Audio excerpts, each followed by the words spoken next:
Pagpapahalaga at virtue bilang batayan ng sariling pagpapasya, pagkilos at pakikipagkapwa. Learning Competency 1A, nakakikilala ng mga paraan ng paggamit ng pagpapahalaga at virtue bilang batayan ng sariling pagpapasya. Bago tayo magpatuloy sa ating aralin ay mahalagang talakayin muna natin ang kahulugan at pagkakaiba ng pagpapahalaga o values at virtud o virtue.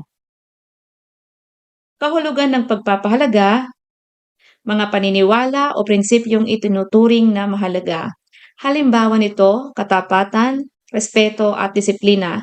Saan nagmula? Maaaring natutuhan ito mula sa pamilya, sa lipunang ginagalawan, o itinuturo ito sa inyong relihiyon o natutuhan mula sa karanasan. Layunin nito na gumabay sa tamang desisyon o pagkilos. Kahulugan ng virtud, mabubuting gawi o asal na paulit-ulit na isinasabuhay. Halimbawa nito, katapangan, pagpipigil sa sarili o self-control, at kababaang loob. Saan ito nagmula? Mula sa pagsasanay ng mabuting asal sa mahabang panahon. At layunin nito, maging permanenteng ugali na nagpapakita ng moral na integridad. Ngayon, nauunawaan mo na ang dalawang salita. Tunghayan naman natin ang sitwasyon sa susunod na slide. Nakita mong may kaklase kang nagnanakaw ng pagkain sa kantina dahil wala siyang baon. Ano ang gagawin mo? A. Isusumbong agad sa guro. B. Kakausapin muna siya kung bakit niya ginawa iyon. C. Magkukunwaring walang nakita. Or D. Bibigyan siya ng pagkain at kakausapin ng guro nang hindi siya mapapahiya. Kapag A ang iyong pinili, maaaring ang iyong pagpapahalaga ay katotohanan at katarungan dahil naniniwala ka na ang mali ay dapat itama. At ang iyong birtud ay katapatan dahil hindi ka natakot sabihin sa guro kahit alam mong baka magalit ang kaklase mo. Kapag B naman ang iyong pinili ay maaaring ang iyong kapagpapahalaga ay pag-unawa sa damdamin ng kapwa at pakikipagkapwa-tao dahil pinili mong unawain muna bago magdesisyon. At ang iyong bertud ay empatya at matalinong paghatol or prudence dahil pinairal mo ang malasakit at sinubukang maintindihan ang sitwasyon bago kumilos. Kapag C ang iyong pinili, maaaring ang iyong pagpapahalaga ay kapayapaan o pagtitimpi, pero maaaring passive dahil ayaw mo ng gulo o alitan, kaya nanahimik ka na lamang. At ang iyong bertud ay kakulangan sa bertud. Dito maaari mong iproseso na maaaring hindi pa malinaw ang pagpapahalaga o bertud na dapat isabuhay dito.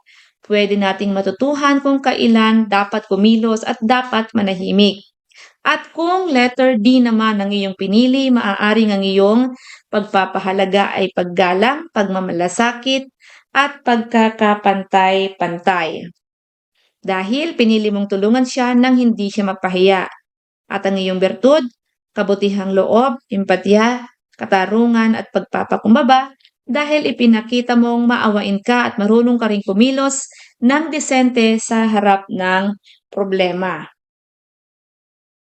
Napansin ba ninyo kung paano gumagana ang ating pagpapahalaga at bertud sa ating araw-araw na desisyon? Ang ating mga desisyon ay refleksyon ng ating paninindigan at kabutihang loob.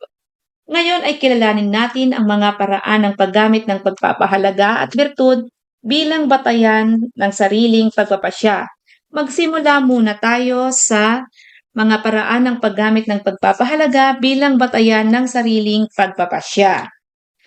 Una, pagpapasya ayon sa tama at mali. Ang pagpapahalaga ay nagsisilbing gabay sa paggawa ng desisyon, lalo na kung may moral na sangkot.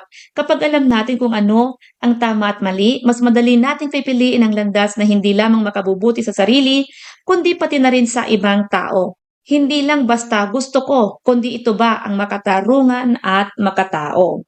Halimbawa nito, kapag nakita mong bumagsak ang isang wallet, pipiliin mong isaoli ito sa may-ari kahit walang nakakakita. Pangalawa, pagbibigay ng prioridad sa mahalaga.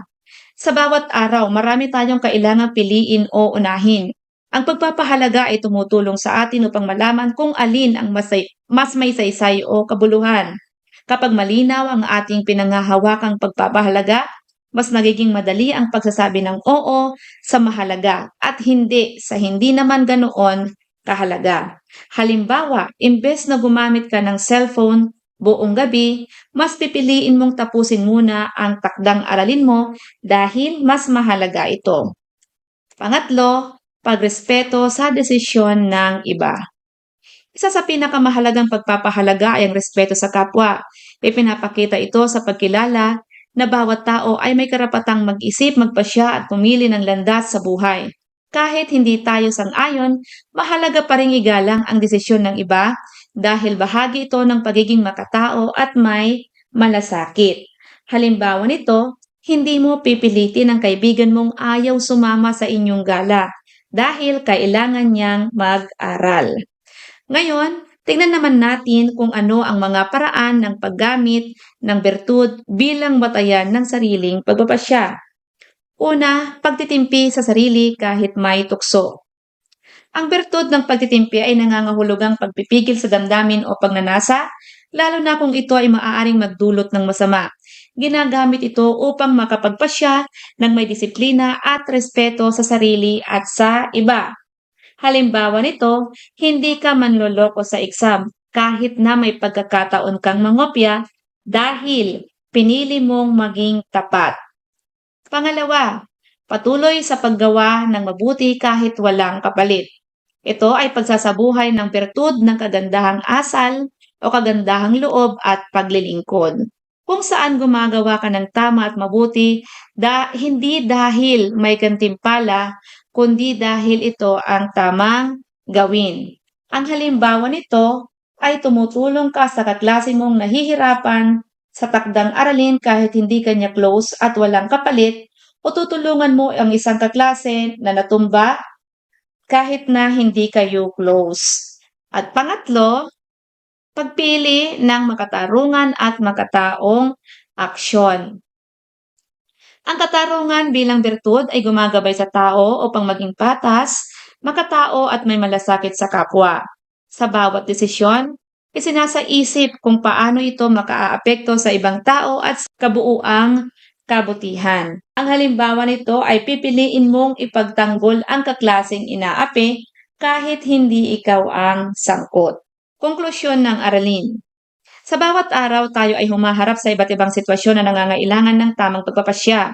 Sa tulong ng mga pagpapahalaga na nagsisilbing gabay kung ano ang mahalaga at tama, at mga bertud na nagbibigay lakas upang maisagawa ang mabuti, nagiging mas responsable, makatao at makatarungan ang ating mga desisyon.